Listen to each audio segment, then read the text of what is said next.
इथं आहे आपला ड्रोन, इथं आहे आपल्या ड्रोनचा रिमोट आणि इथं चालू आहे कांदा लावगड. आणि आता आपण बघूया नेमकं इथं शूट कसं होणार आहे आणि त्यासोबत अँगल बघूयात नेमके खालून खालून अँगल घेऊया.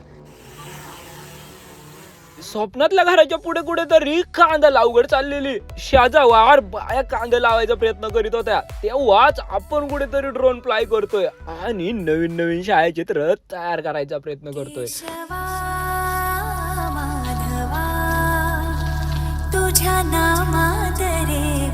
काय ते पाणी होतं, काय त्या सऱ्या पाडलेल्या आणि काय ती नारळाची झाडं. म्हणजे ना म्हणजे हे सगळे दृश्य पाहत असताना आपल्या चिमणीसारख्या डोळ्यांना कुठेतरी पाणी आलं होतं. मला तरी असं वाटत होतं ज्या टायमाला ड्रोन आकाशात जातो ना त्या टायमाला आपल्या स्वप्नातल्या घरापुढचं वावर आणि त्या पुढे असलेली विहीर बाबू.